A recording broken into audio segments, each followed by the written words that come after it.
head while I'm treating my, Yeah, why are F-16s flying over your head? Supposedly to, keep keep New York safe now that all this happened. No, it's to create the sense, it's to keep this sense of fear and urgency going. Well, right. There's always the two sides. And if you watch CNN, you'll never sleep again. It's horrifying. It's absolutely horrifying. Something else that, In fact, CNN is the one that coined the phrase, America's New War. Right. Yeah, exactly. I thought it was just that. But another thing, and now again, this is, I guess it could sort of fall under the heading of rumor, but I'll tell you anyway, because I know some people in the New York City schools. If you're going to get into rumor, forget it. We don't do that on this broadcast. Okay. I don't even want to hear it. Say that again? I said I don't even want to hear it. Okay, no problem. Anyway, keep up the good work. Thank you very much for your broadcast. And one thing I did want to tell you. Interestingly enough, if you can get a hold of a comedy tape called "You Are All Diseased" by George Carlin. Funny thing is he gives a parody of a lot of what you're talking about, but he talks about he makes a whole skit about airplane security, airport security, and how they can screw with us anytime they want as long as we're with. George Carlin is he likes freedom. Yeah. A lot. Yeah, and he really comes out against a lot of this stuff. And of course, everybody's laughing hysterically and they forget about it when they go home. But that's the part of that particular act that I remember, because he, in a sense, made a comedy skit out of exactly what you're talking about. Yeah. And it's just, if you could pick up the... I've heard it. Oh, you have heard it. Okay. I was raised with George Carlin. He's from my generation. I've been listening to him for years and years and years and years and years and years and years. Yeah, he's absolutely hilarious, and by the way, I'm going to order your book again because I lent it to somebody, and I don't think I'm getting it back. This person is just reading it. Better hurry because it's out of print. So, yeah, okay, definitely. But anyway, thank you again, Bill. Thanks for taking my call, and God bless America, man. You're welcome. Bye. 520-333-4578 is the number, and it's your turn. Good evening. You're on the air. Hi, Bill. Dave from Wisconsin. Hi, Dave. I was watching that Talking Head Bush on TV the other day, and he says, there's an old saying in the old Wild West, wanted dead or alive, speaking about going after Bin Laden. Yeah, dead or alive. And that was... Now, what kind of justice is that? Is that the kind of justice that we do? Absolutely not. Is that what we believe in? No, we have innocent before guilty. Yeah, people are saying he's responsible, but they presented no one with any proof. He hasn't been tried or found guilty by anyone in any court. Now, I'm not saying that he didn't have anything to do with it, but if he did, let's go get him, bring him back, present the evidence, and if he's convicted, then sentence him. Exactly. But it's not the American way to say, hey, look at that guy down the street. I know he's the guy that burned down the school 3 weeks ago. Let's go kill him tonight.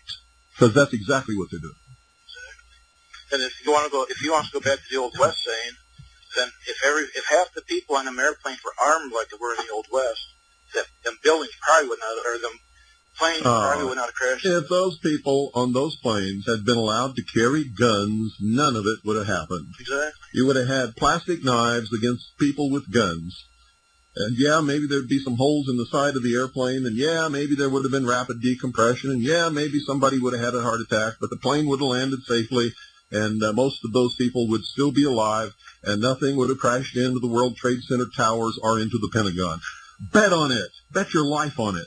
That's exactly what I was thinking. And you'll never hear the talking heads talk about that on the... No, of course not. But I tell you what, there's nothing stopping all of the people in this listening audience from starting to call CNN and call every talk radio show in this nation and start talking about it, and calling Larry King live and calling all of the talk shows on television. And don't stop. I mean, do it for months and months and months and hammer it into the head. If those people on those planes had guns, none of this would have happened. Exactly. Yep. I think it's a good idea. So that's your challenge. Everybody in this listening audience, start doing that tonight. As soon as I get off the air, every talk show that's on the radio anywhere, AM, FM, shortwave, television, doesn't matter. Call. Talk about it. Rub it in their faces. Tell them that it is the liberal anti-gun lobby that killed all those people in the World Trade Center towers and in the Pentagon, because that's the truth. That's exactly the truth. You're right on that. That's the truth. Thanks, Bill. You're welcome. 520-333-4578 is the number. You know what they're going to say then? Well, then terrorists could go on the plane with guns, and hijackers could go on the plane with guns. Yeah, they could. 2 or 3 of them against 150 passengers with guns. How long do you think they'd live? Good evening. You're on the air. Good evening, Mr. Cooper. This is Bill in North Carolina. Just what you were just talking about just now, I haven't heard too many people talking about this topic, although I did read an email that came through, have not found confirmation on it, but I understand that the government of Brazil has allowed this exact thing you're talking about to happen by decree, taking guns on airplanes. Well, we'll find out, but it's a rumor, folks. Yep, but they just said the vote in their parliament was 234 to 6. Well, no. You can't document that. Just get off the rumor. Okay, no problem. Just wanted to let you know that it's being bantered about. Thank you. Folks, I'm not interested in rumors being bantered about. Period. Someday you're all going to get that through your thick heads. Good evening. You're on the air. Yeah, good evening. Bill Sean from Pennsylvania. All right. Fortunate Son still available on Amazon.com. Just ordered it. Good. Have you heard of Zim, American-Israeli Shipping? Doesn't ring a bell. Why? They're probably the largest shipping operation out of Israel. They had offices on the 16th and 17th floor of the South Building of the World Trade Center. Yeah. And I've got it up on the Wall Street Journal research list right now.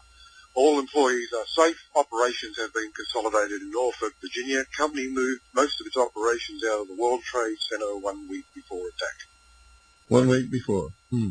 That's very They moved there about 5 or 7 years ago. Huh.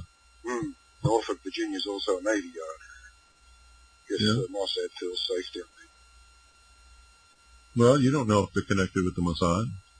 Why did you throw that in there? Why? Yeah.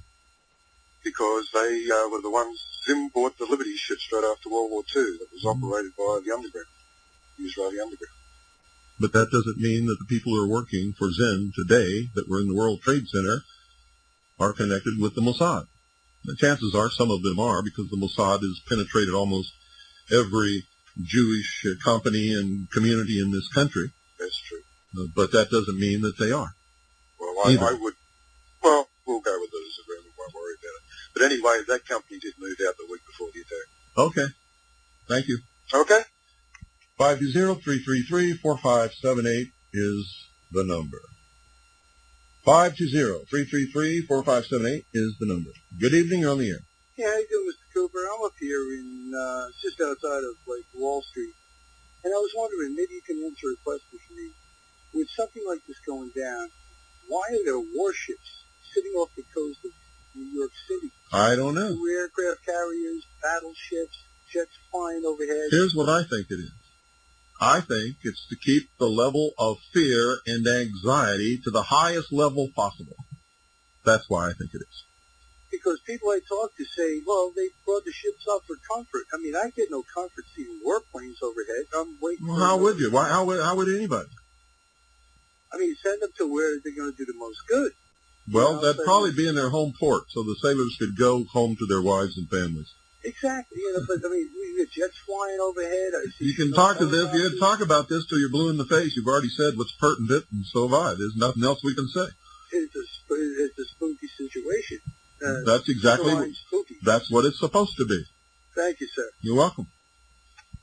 That's my personal opinion, that they're there to keep a heightened state of fear and emergency and apprehension.